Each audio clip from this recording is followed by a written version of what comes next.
आज है 14 अगस्त 2026 दिन शुक्रवार। Welcome back to clean news UP. चलिए देखते हैं उत्तर प्रदेश की 25 फटाफट बड़ी खबरों को। महिलाओं के लिए योगी सरकार की बड़ी तैयारी, कुल 50,000 देने का प्रस्ताव। उत्तर प्रदेश में विधानसभा चुनाव से पहले महिलाओं के लिए बड़ी आर्थिक योजना पर मंथन शुरू होने की खबर है। सरकारी सूत्रों के मुताबिक 50 लाख से ज्यादा महिलाओं को कुल 50,000 रुपए की सहायता देने की तैयारी है। प्रस्ताव के तहत चुनाव से पहले 20,000 रुपए की पहली किश्त दी जा सकती है। इसके बाद भाजपा की सरकार बनने पर 10,000 रुपए की 3 और किश्तें देने का प्रस्ताव बताया जा रहा है। हालांकि अभी योजना पर अंतिम फैसला नहीं हुआ। 20,000 की योजना पर अखिलेश का हमला, बोले भाजपा का चुनावी जुमला। उत्तर प्रदेश में 2027 विधानसभा चुनाव से पहले सियासी बयानबाजी तेज हो गई। सपा अध्यक्ष अखिलेश यादव ने महिलाओं को 20,000 रुपए देने की भाजपा सरकार की योजना पर निशाना साधा। अखिलेश ने इसे भाजपा का जुमला बताते हुए कहा कि भाजपा के पास चुनाव जीतने के लिए पैसे के अलावा कुछ नहीं बचा। उन्होंने दावा किया कि सपा की सरकार बनने पर महिलाओं को 40,000 रुपए से शुरुआत की जाएगी और हर साल इसमें बढ़ोतरी भी की जाएगी। यूपी के 75 जिलों में बनेगी वंदे मातरम वाटिका, 15 अगस्त को लगेंगे 150 पौधे। उत्तर प्रदेश में इस बार स्वतंत्रता दिवस पर पर्यावरण और राष्ट्रभक्ति का अनोखा संगम देखने को मिलेगा। योगी सरकार 15 अगस्त को प्रदेश के सभी 75 जिलों में वंदे मातरम वाटिका स्थापित करेगी। राष्ट्रगीत वंदे मातरम के 150 वर्ष पूरे होने के अवसर पर हर जनपद में 150 पौधे लगाए जाएंगे। ये पौधारोपण एक पेड़ मां के नाम अभियान के तहत किया जाएगा। वन विभाग की इस पहल में आम लोगों की भी भागीदारी होगी। सरकार का उद्देश्य इन वाटिकाओं के जरिए पर्यावरण संरक्षण के साथ राष्ट्रभक्ति और जन सहभागिता का संदेश देना है। ग्राम प्रधानों को बड़ा झटका, प्रशासक बनने के बाद नहीं मिलेगा 5,000 रुपए मासिक मानदेय। उत्तर प्रदेश में पंचायत चुनाव से पहले ग्राम प्रधानों को बड़ा झटका लगा। कार्यकाल खत्म होने के बाद प्रशासक बनाए गए ग्राम प्रधानों को अब मानदेय नहीं मिलेगा। पंचायती राज अधिनियम के तहत प्रशासक बनने के साथ ही प्रधानों के वित्तीय अधिकार खत्म हो जाते हैं। ऐसे में उन्हें मिलने वाला 5,000 रुपए का मासिक मानदेय बंद रहेगा। ब्लॉक प्रमुख को मिलने वाला 11,300 और जिला पंचायत अध्यक्ष का 15,500 रुपए मानदेय भी नहीं मिलेगा। यूपी में मजबूत हो रहा हेल्थ केयर नेटवर्क, अब घर के पास मिलेगी बेहतर इलाज की सुविधा। उत्तर प्रदेश में स्वास्थ्य सेवाओं को लोगों के करीब पहुंचाने के लिए हेल्थ केयर नेटवर्क को लगातार मजबूत किया जा रहा है। मेडिकल कॉलेज, बेहतर जिला अस्पताल, क्रिटिकल केयर ब्लॉक, आधुनिक लैब, एम्स और प्रशिक्षित स्वास्थ्य कर्मियों का विस्तार इस दिशा में अहम कदम है। इसका उद्देश्य गंभीर बीमारियों के इलाज के लिए मरीजों को बार बार बड़े शहरों का रुख करने से राहत देना है। बेहतर सुविधाएं जिले और कस्बे के करीब उपलब्ध होने से समय और खर्च दोनों बच सकते हैं। पश्चिमी यूपी में रालोद की अग्नि परीक्षा 2027 में तय होगा सियासी असर। उत्तर प्रदेश में 2027 विधानसभा चुनाव को लेकर सियासी हलचल तेज हो गई। पश्चिमी यूपी में राष्ट्रीय लोकदल के सामने अपनी राजनीतिक जमीन बचाने की बड़ी चुनौती है। कभी सपा के साथ गठबंधन में रालोद को जाट मुस्लिम समीकरण का फायदा मिलता था और कई सीटों पर यही जीत की कुंजी बना, लेकिन अब पार्टी भाजपा के साथ गठबंधन में है। ऐसे में सबसे बड़ा सवाल मुस्लिम मतदाताओं के रुख को लेकर है। क्या वे रालोद पर पहले जैसा भरोसा जताएंगे या सपा का रुख करेंगे? जवानों के कदम होंगे और मजबूत। सेना के लिए तैयार किए गए 3 तरह के सुपर बूट। देश की सीमाओं पर तैनात जवानों के लिए 3 तरह के खास सुपर बूट डिजाइन किए गए। इन्हें जंगल, पहाड़, बर्फीले इलाकों और रेगिस्तान जैसी कठिन परिस्थितियों को ध्यान में रखकर तैयार किया गया। इन जूतों की बनावट जवानों को बेहतर पकड़ देने के साथ फिसलने से बचाने में मदद करेगी। साथ ही ये मजबूत और आरामदायक होने के कारण लंबे समय तक ड्यूटी में उपयोगी साबित हो सकते हैं। फिलहाल इन सुपर बूट्स का परीक्षण चल रहा है।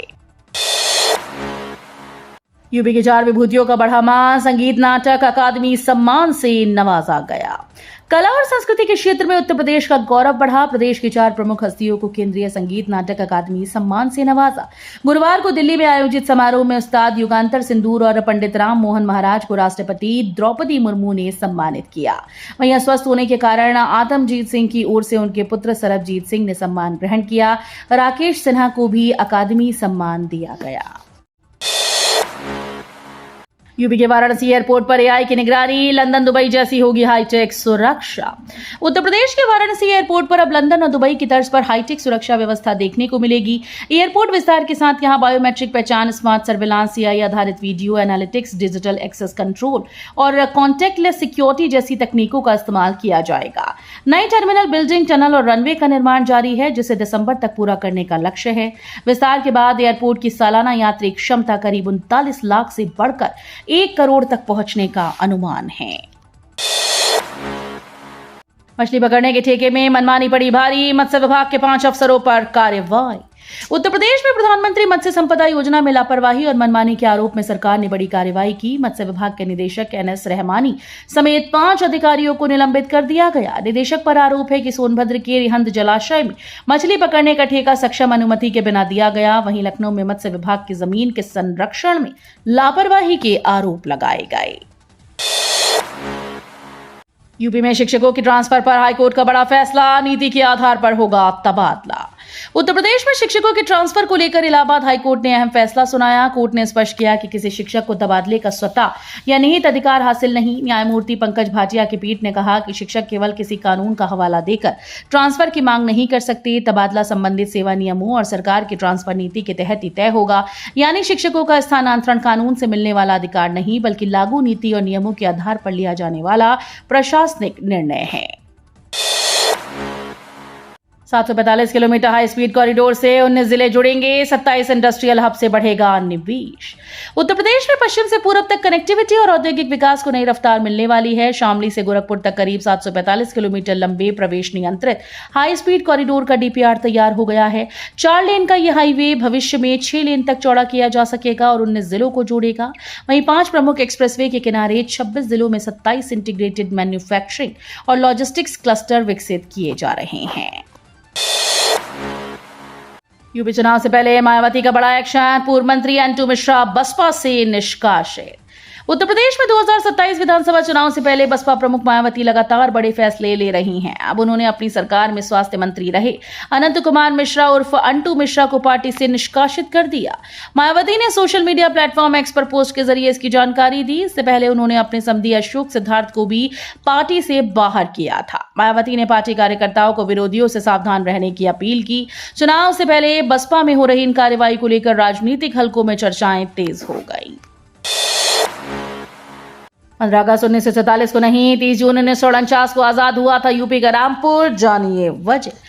देश भर में 15 अगस्त को आजादी का जश्न मनाया जाता है, लेकिन उत्तर प्रदेश के रामपुर की कहानी कुछ अलग है। भारत 15 अगस्त 1947 को आजाद हुआ, फिर भी रामपुर उस समय नवाबी रियासत के अधीन था। करीब 2.25 साल तक यहां नवाबों का शासन रहा। आजादी के बाद रामपुर में भी लोग रियासत के विलय और स्वतंत्रता की मांग को लेकर प्रदर्शन करने लगे। ऐतिहासिक दस्तावेजों और गजट के अनुसार रामपुर का भारत में विलय 30 जून 1949 को हुआ। विश्वविद्यालय लिखकर दिखा दें, राहुल गांधी को लेकर A.K. शर्मा का बड़ा बयान। उत्तर प्रदेश के ऊर्जा मंत्री A.K. शर्मा ने कांग्रेस नेता राहुल गांधी पर तीखा तंज कसा। नोएडा में आयोजित India bio energy and tech expo के दौरान शर्मा ने राहुल गांधी को हिंदी में विश्वविद्यालय लिखकर दिखाने की चुनौती दी। उन्होंने कहा कि अगर राहुल गांधी ऐसा कर देते हैं तो वो उन्हें पप्पू कहना बंद कर देंगे। मंत्री का ये बयान अब सोशल मीडिया पर भी चर्चा में है। A.K. शर्मा बायो एनर्जी और टेक्नोलॉजी पर आयोजित 3रे इंटरनेशनल कॉन्फ्रेंस और एग्जीबिशन में शामिल होने नोएडा पहुंचे थे। यूपी में PCS अफसरों की नई तैनाती, निधि पांडे को लखनऊ की कमान। उत्तर प्रदेश में प्रशासनिक स्तर पर बड़ा फेरबदल हुआ। सरकार ने 7 PCS अधिकारियों के तबादले और नई तैनाती के आदेश जारी किए। निधि पांडे को लखनऊ का उपजिलाधिकारी नियुक्त किया गया, जबकि ज्योति राय को आजमगढ़ मंडल का अपर आयुक्त बनाया गया। संदीप केला को बलरामपुर का अपर जिलाधिकारी नियुक्त किया गया। दिनेश चंद्र को बांदा में नगर मजिस्ट्रेट की जिम्मेदारी मिली।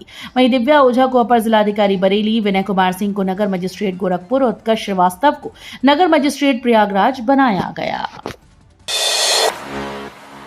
जमीन विवादों के निपटारे में योगी सरकार का बड़ा अभियान, लाखों लोगों को मिली राहत। उत्तर प्रदेश में जमीन और राजस्व विवादों के निस्तारण को लेकर योगी सरकार ने बड़ी कार्रवाई का दावा किया। शासन की नियमित मॉनिटरिंग और विशेष अभियानों के चलते 1 जनवरी से 31 जुलाई 2026 तक 10,96,000 से ज्यादा राजस्व मामलों का निस्तारण किया गया। इसमें धारा 24, 34 और 80 से जुड़े मामले शामिल हैं। अकेले धारा 24 के तहत 91,472 नए वाद सामने आए, जिनमें 39,645 मामलों का निपटारा किया गया। भारत नेपाल मैत्री बस सेवा 1 महीने से बंद। यूपी बॉर्डर से लौट रही रोडवेज बसेस। भारत और नेपाल के बीच चलने वाली मैत्री बस सेवा करीब 1 महीने से बंद है। नेपाल के महेंद्रनगर और नेपालगंज जाने वाली यूपी रोडवेज की बसेस अब बॉर्डर से ही वापस लौट रही हैं। इसकी बड़ी वजह नेपाल के पहाड़ी इलाकों में 42 सीटर बसेस की जरूरत बताई जा रही है, जबकि रोडवेज के पास ऐसी बसेस की कमी है। कौशाम्बी डिपो से चलने वाली 52 सीटर बसेस फिलहाल बंद हैं। गंगा बैराज से छोड़ा गया 2.85 लाख क्यूसेक पानी। उन्नाव के 176 गांव में बाढ़ का अलर्ट। उत्तर प्रदेश के उन्नाव में गंगा का जलस्तर लगातार बढ़ने से बाढ़ का खतरा गहरा गया। गंगा बैराज से 2,85,077 क्यूसेक पानी छोड़े जाने के बाद कटरी क्षेत्र में हालात बिगड़ने लगे। उन्नाव का गोताखोर मोहल्ला बाढ़ की चपेट में आ गया। प्रशासन ने जिले के 176 गांव में अलर्ट जारी किया। गंगा बैराज पर नदी का जलस्तर चेतावनी बिंदु से महज 49 सेंटीमीटर नीचे है। वहीं शुक्लागंज में ये अंतर 88 सेंटीमीटर है। जनजी पर कांग्रेस का फोकस, यूपी चुनाव 2027 के लिए वाराणसी में बनाई खास रणनीति। उत्तर प्रदेश विधानसभा चुनाव 2027 को लेकर कांग्रेस ने अपनी तैयारियां तेज कर दी। वाराणसी के 100 वार्ड में तैनात किए गए बूथ प्रहरियों को अगस्त के अंतिम सप्ताह में विशेष प्रशिक्षण दिया जाएगा। प्रशिक्षण में उन्हें स्थानीय लोगों से संपर्क और पार्टी की रणनीति को मजबूत करने की जानकारी दी जाएगी। खास बात यह है कि कांग्रेस का फोकस इस बार जनजी और युवाओं पर रहेगा। इसके अलावा सितंबर के दूसरे सप्ताह में वाराणसी में प्रयागराज की तर्ज पर युवा संवाद कार्यक्रम आयोजित करने की तैयारी है। प्लास्टिक्स पैकेजिंग सेक्टर में यूपी की बड़ी छलांग, निवेशकों को आईएमएससी का मॉडल समझाया। उत्तर प्रदेश को मैन्युफैक्चरिंग और लॉजिस्टिक्स का बड़ा केंद्र बनाने की दिशा में सरकार ने कदम तेज कर दिए। 13 अगस्त को लखनऊ के होटल ताजमहल में प्लास्टिक्स और पैकेजिंग उद्योग पर अंतर्राष्ट्रीय सम्मेलन आयोजित हुआ। इनमें उप मुख्यमंत्री ब्रजेश पाठक मुख्य अतिथि रहे, जबकि एमएसएमई मंत्रालय के संयुक्त सचिव मर्सी एपाउ विशिष्ट अतिथि के रूप में शामिल हुई। सम्मेलन में नीति निर्माता, उद्योगपतियों और निवेशकों को भारत को ग्लोबल सोर्सिंग हब बनाने पर चर्चा की। यूपी के 5 जिलों में लगेंगे रोजगार मेले। 1540 पदों पर नौकरी का मौका, नहीं लगेगी फीस। उत्तर प्रदेश में नौकरी की तलाश कर रहे युवाओं के लिए अच्छी खबर है। सेवायोजन विभाग की ओर से 5 जिलों में रोजगार मेले आयोजित किए जाएंगे। महाराजगंज, रामपुर, फिरोजाबाद, झांसी, ललितपुर में होने वाले इन मेलों में कुल 1540 पदों पर भर्ती का मौका मिलेगा। युवाओं को उनकी योग्यता के अनुसार निजी और संविदा नौकरियों के लिए कंपनीज के सामने सीधे आवेदन और चयन का अवसर मिलेगा। खास बात यह है कि रोजगार मेले में शामिल होने के लिए किसी तरह का आवेदन शुल्क नहीं देना होगा। यूपी के प्राइवेट स्कूल्स पर शिकंजा, कम सैलरी देने के आरोपों में कई जिलों में जांच के आदेश। उत्तर प्रदेश में निजी स्कूल द्वारा शिक्षकों को कम वेतन देने के मामले ने तूल पकड़ लिया। प्रयागराज में जांच के दौरान कई स्कूल्स में नियमों के उल्लंघन की बात सामने आई। इसके बाद विधान परिषद की शिक्षा का व्यवसायीकरण संबंधी जांच समिति ने प्रयागराज के साथ लखनऊ, आगरा, अलीगढ़, गोरखपुर के निजी स्कूल्स की भी जांच कराने के आदेश दिए। बांसगांव ने बढ़ाया यूपी का गौरव, आकांक्षी ब्लॉक रैंकिंग में उत्तरी भारत में टॉप। गोरखपुर के बांसगांव विकासखंड ने बड़ी उपलब्धि हासिल की। नीति आयोग की जनवरी से मार्च 2026 तिमाही की आकांक्षी ब्लॉक कार्यक्रम डेल्टा रैंकिंग में बांसगांव ने उत्तरी भारत में पहला स्थान हासिल किया। इस उपलब्धि के लिए ब्लॉक को 1.5 करोड़ रुपए का पुरस्कार मिला है। नीति आयोग के मुख्य कार्यकारी अधिकारी निधि छिब्बर ने इसकी जानकारी उत्तर प्रदेश के मुख्य सचिव को भेजे पत्र के जरिए दी। 100 रुपए में देख सकेंगे यूपी T20 लीग। आज से आगाज, पहली बार कानपुर, लखनऊ में होंगे मुकाबले। उत्तर प्रदेश T20 लीग के चौथे सीजन का आगाज आज 14 अगस्त को होने जा रहा है। इस बार लीग पहली बार 2 शहरों लखनऊ और कानपुर में खेली जाएगी। कुल 34 मुकाबलों में 22 मैच लखनऊ के एकाना स्टेडियम और 12 कानपुर के ग्रीन पार्क में होंगे। दर्शकों को स्टेडियम तक लाने के लिए टिकट की कीमत 100 से 500 रुपए रखी गई। स्कूल, कॉलेज और हाउसिंग सोसाइटीज के लिए रियायती टिकट भी मिलेंगे। यूपी में आउटसोर्स भर्तियों के लिए जल्द शुरू होगा वेंडर्स का रजिस्ट्रेशन। 10 दिन में तैयार होगा पोर्टल।